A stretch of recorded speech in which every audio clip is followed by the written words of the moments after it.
கர்த்தருக்கு ஸ்தோத்திரம். கர்த்தருடைய நாமம் மகிமைப்படுவதாக. கிறிஸ்துவுக்குள் என் ஜீவன் இணைந்து மறைந்துள்ளது.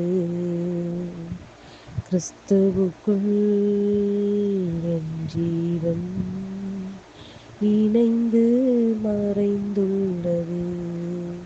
நான் அல்ல, இயேசுவே என்னில் வாழ்கின்றார். நான் அல்ல, இயேசுவே என்னில் வாழ்கின்றார். நான் அல்ல, இயேசுவே என்னில் வாழ்கின்றார். நான் அல்ல, இயேசுவே என்னில் வாழ்கின்றார். கிறிஸ்துவுக்குள் என் ஜீவன் இணைந்து மறைந்துள்ளது. அப்பா, நன்றியோடு கூட துதிக்கிறோம், ஸ்தோத்திரிக்கிறோம். எங்கள் அதிகமாய் நேசிக்கிற அன்பின் பரலோக தகப்பனே, இந்த நல்ல வேலைக்காய் நன்றி இதயத்தோடு உம்மை துதிக்கிறோம், ஸ்தோத்திரிக்கிறோம். மட்டுமா எங்களை கிருபையாய் பாதுகாத்து இந்த வேளையில் உடைய சமூகத்தில் கூட்டி சேர்த்த உடைய அன்புக்காய் நன்றி செலுத்துகிறோம் தகப்பனே. அப்பா எங்களுடைய ஜீவன் உமக்குள்ளாய் மறைக்கப்பட்டிருக்கிற கிருபைகளுக்காய் நன்றி செலுத்துகிறோம். நாங்கள் தனியே இருப்பதில்லை ஏசப்பா, உங்களோடு கூட இணைந்து எங்களை வைத்திருக்கிற உடைய அன்புக்காய் நன்றி செலுத்துகிறோம். நாங்கள் எங்களுடையவர்கள் அல்ல அப்பா, எப்பொழுதும் நாங்கள் உங்களுடையவர்கள் அப்பா. நீரே ஆளுகை செய்து வழி நடத்தும். நீர் எங்களுக்குள் வாழும் ஆண்டவரே, நன்றி தகப்பனை உயர்த்துகிறோம். எங்களை தாழ்த்தி வெறுமையாக்கி உடைய சமூகத்தில் ஒப்புக் கொடுக்கிறோம். இயேசுவின் நாமத்தில் பிதாவே, ஆமேன். கர்த்தர் இந்த ஆலோசனைக்காக யோவான் எழுதின சுவிசேஷம் 11ஆம் அதிகாரம் அதனுடைய 6வது வசனம்.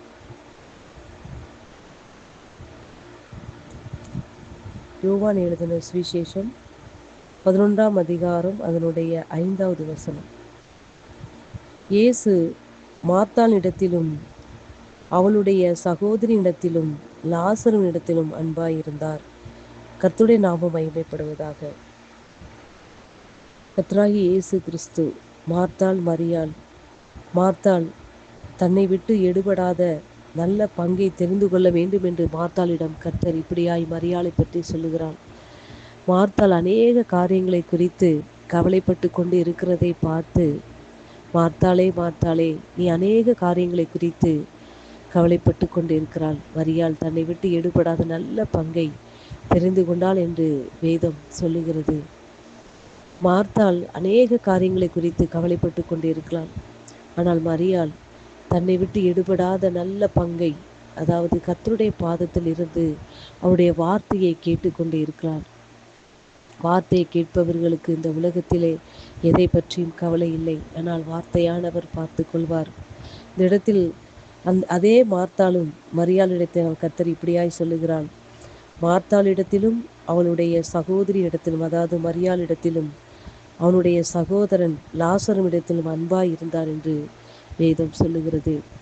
4 நாள் ஆகி மரித்து நாறிப்போன அந்த லாசருவை தான் உயிரோடு எழுப்பின அந்த லாசருவிடத்திலும் கர்த்தர் அன்பாய் இருந்தார் என்று வேதம் சொல்லுகிறது.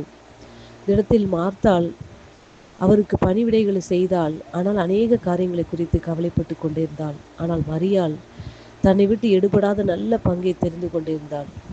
இப்படி 2 பேரை குறித்து வேதம் சொல்லுகிறது. ஆனால் லாசருவை பற்றி எதுவுமே சொல்லப்படவில்லை.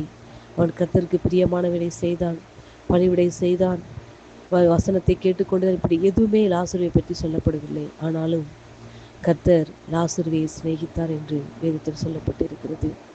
லாசருவை சிநேகிதன் என்று கர்த்தர் சொல்லுகிறார், சிநேகித்தேன் என்று சொல்லுகிறார்.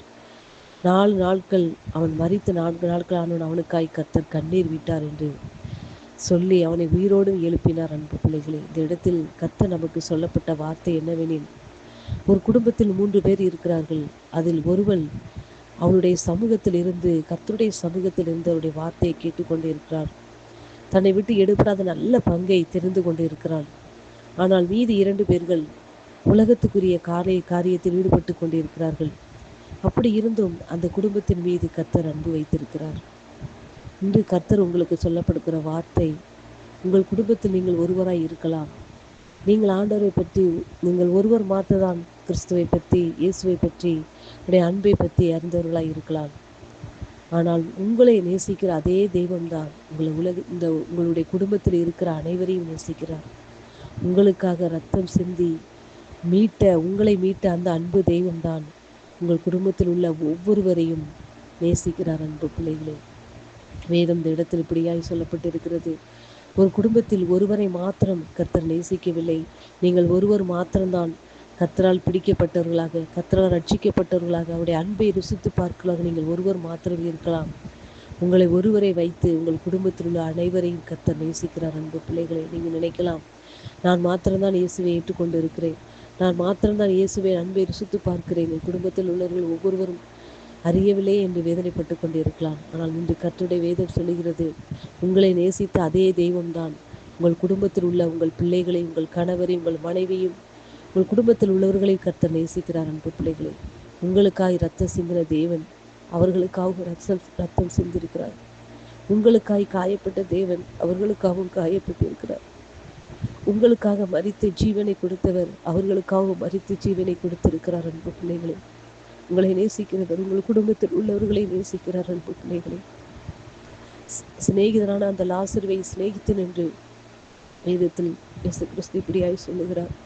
கர்த்தரை பற்றி அறியாத, அவரை பற்றி ஒரு விஷயம் அறியாத அந்த லாசருவை தேவனை சிநேகிப்பார் என்றால், உங்கள் குடும்பத்திலே கர்த்தரை பற்றி அறியாத ஒவ்வொரு நபரையும் அவர் நேசிக்கிறார்.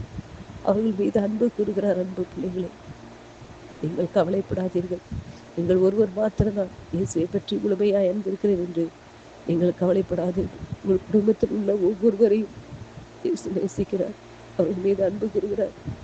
அவர் அப்படி விட்டு விடுவதற்கு அவர் அநீதியுள்ளவர் அல்லது அவர்களை நேசிக்கிறார். அவர்களை நேசிக்கிற குடும்பத்தில் ஒவ்வொருவரையும் நேசிக்கிறார். அவர்களை விட்டு விட மாட்டார். கவலைப்படாதீர்கள். அவர் விட்டு போக மனிதர் அல்ல. வார்த்தை இப்படியாய் சொல்லப்பட்டிருக்கிறது.